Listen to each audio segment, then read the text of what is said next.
what I found interesting about round 2 of Drake Porter's episode was the career positioning and navigating the layoffs, because 2023 in the tech sector, bloodbath. Yeah, and he was brand new. Bloodbath. He was brand new. He'd been there for like months. If you go back, I forget the exact episode. I used to remember the exact episode number. 63? 63, I think it was 62. It's somewhere in the 60s. Yeah. If you go back to the very first episode, and once again, I'll put the link to Drake Porter's first episode, because if you don't know what product manager is and you don't know Drake's story, we don't go over Drake's story in the second one because you can find that in the first one. I'll put links to both of his episodes. You definitely should listen to both of his episodes. But in Drake's story, the first time that we met him and the first time that we had him on the pod, he had just gotten hired at Meta not 6 months ago. And then all of the layoffs happened. And then we had him back on the pod after all the layoffs happened. And he's still at Meta to this day. Yeah. And so we talked a lot about career positioning and then navigating layoffs. One of the interesting things about his story was how intentional he was with choosing where he was. Yes. Yeah. And that's how he navigated the layoff. Yeah. Unsurprising because of who he is as a person. Like zero shock. But it was one of those things where I remember when it happened, you reached out and you said, I was like, hey, you should check on Drake because he's like brand new. And that's who they cut when they lay people off. And he's like, nah, I'm fine.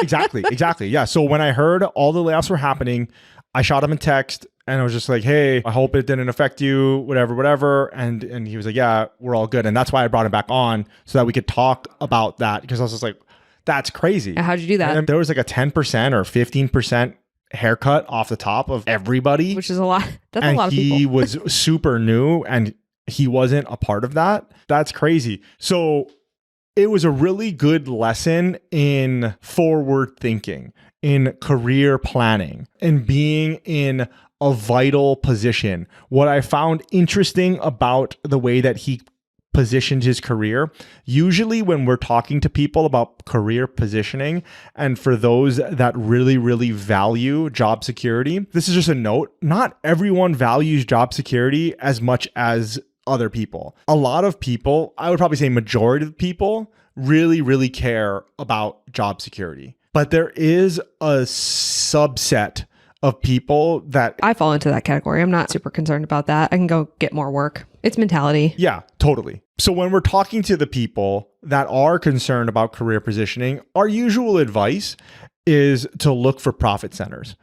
And so that's going to the revenue generating side of the business. So whatever the business is, going to that side. So for an example, I'll just use accounting. And I'm going to be quick about this because we got so much more to get through.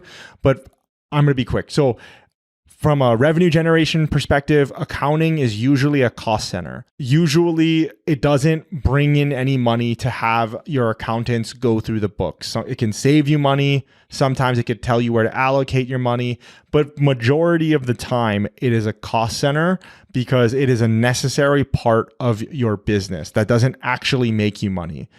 Unless the time where it is a profit center is if you work in an accounting agency or an accounting firm where the accounting is what you're selling. Right. The service is you're selling the accounting service. Exactly. So you bring in money. If you care about job security and you want to be in accounting, I would tell you most of the time you should be looking for an accounting firm.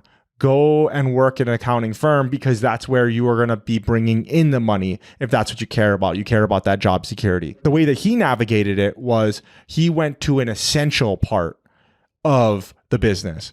And so he looked at not a revenue generating thing, but instead, let's look at what is absolutely critical. One of the things that he saw was that data privacy, data protection, incredibly critical, especially considering the amount of data that Meta collects on you, which is an unprecedented amount of information. And there's quite a lot of laws. Exactly.